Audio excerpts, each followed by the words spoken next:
Alors, on va parler des chiffres maintenant. Il y a eu 2 grandes études à l'échelle internationale qui ont été faites, qui sont très reconnues, comme en 2005, donc celle par l'OMS qui recueillait des données de 10 pays à revenus faibles ou modérés. Et puis en 2013, toujours sur la violence faite aux femmes, une autre étude par l'OMS avec la London School of Hygiene and Tropical Medicine in London et le Medical Research Council sur une étude qui a été faite sur 80 pays.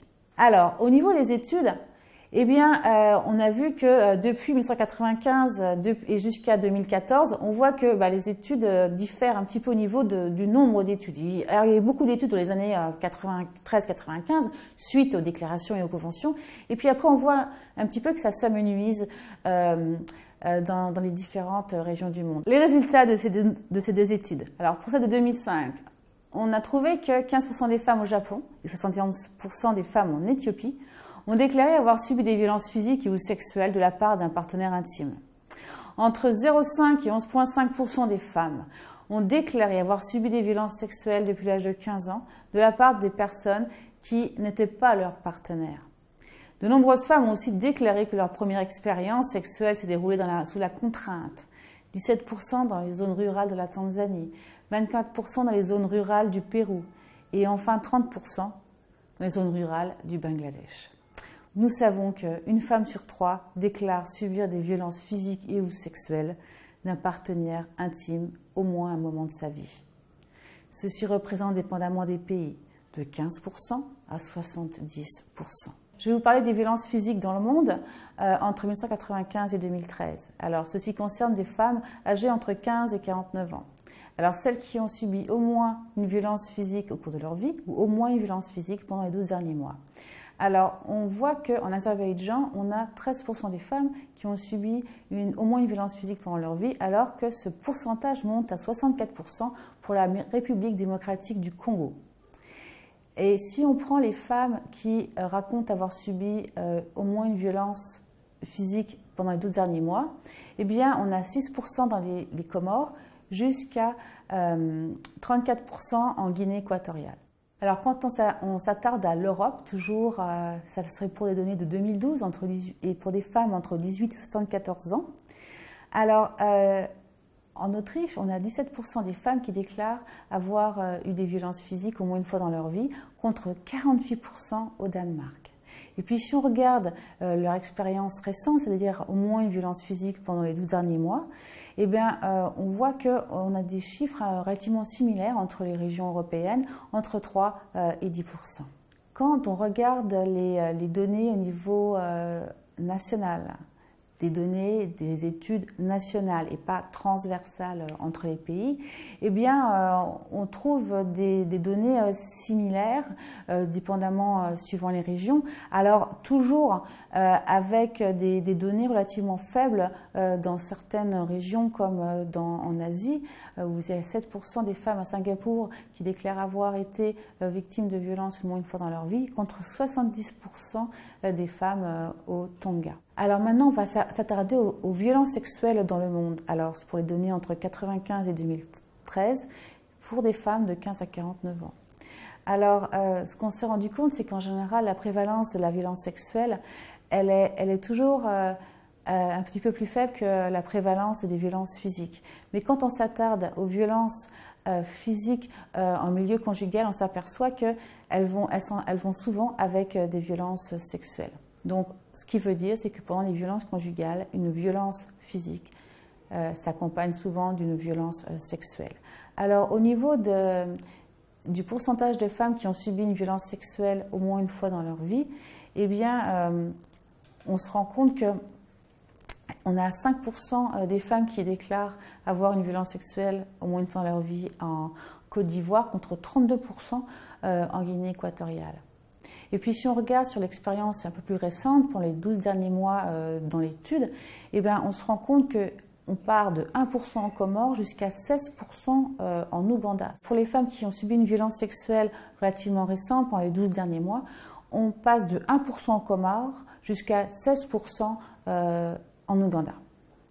Et si on regarde, c'est très intéressant ça, si on regarde la prévalence pendant la durée de vie entre les pays africains et les autres régions, on se rend bien compte qu'en Afrique, il y a beaucoup plus de viols, de violences sexuelles que dans les autres régions. Et notamment cette prévalence est beaucoup plus élevée que dans les pays en Asie ou en Amérique latine ou encore dans les régions Caraïbes ou encore évidemment en Europe. Ce qui est intéressant, c'est quand on regarde la prévalence au niveau de la durée de vie des violences sexuelles par rapport à celle d'une période récente des 12 derniers mois. On s'aperçoit par exemple qu'en Afrique, cette prévalence, elle reste élevée qu'on regarde au niveau de la durée de vie ou au niveau de l'année précédente. Ce qui veut dire que les femmes, dans la violence conjugale, n'arrivent pas à s'en sortir puisqu'elles le vivent pendant leur vie entière au moins une fois et elles l'ont vécu récemment.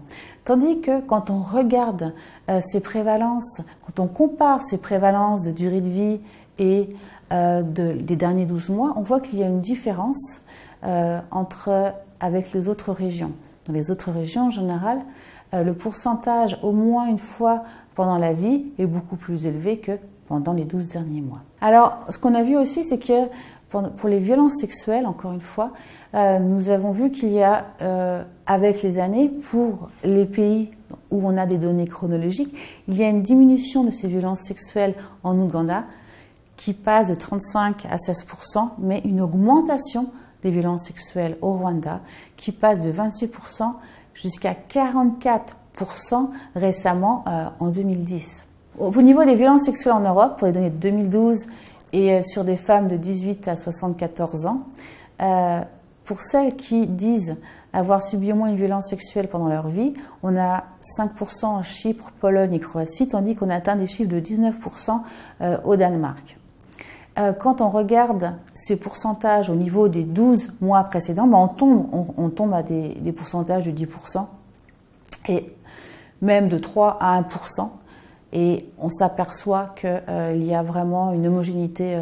Si on regarde les chiffres au cours des 12 derniers mois, on s'aperçoit que le pourcentage chute de 1 à 3%, et ceci est similaire entre les pays d'Europe. Alors, parmi les pays dans le monde qui ont des données nationales et des données chronologiques, on s'aperçoit que la moitié des pays notamment des pays d'Afrique, ont jusqu'à 25% des femmes qui déclarent avoir eu au moins une violence sexuelle pendant leur vie.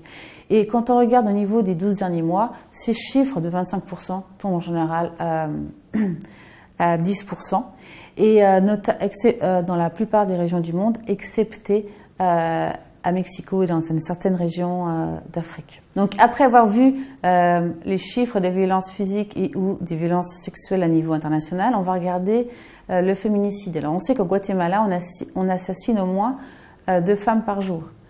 Au Mexique, il y a 2/3 des femmes qui ont été tuées par un proche. En Inde, on reporte 8000 cas de décès qui sont liés à la dot.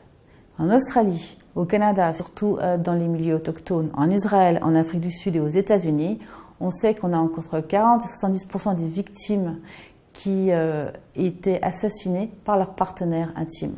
Au niveau des jeunes filles, eh bien, dans le monde, on sait qu'il y a la moitié des agressions sexuelles qui sont commises à l'encontre de jeunes filles de moins de 16 ans.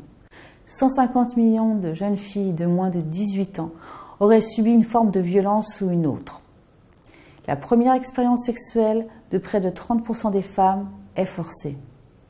Le pourcentage est encore plus élevé parmi les filles âgées de moins de 15 ans et au moment de leur initiation sexuelle. Et jusque 45% d'entre elles signalent que cette expérience a malheureusement été forcée. Donc la violence à l'égard des femmes, comme je vous l'ai dit, est un problème public, est un problème de santé publique. C'est l'affaire de toutes et c'est l'affaire de tous.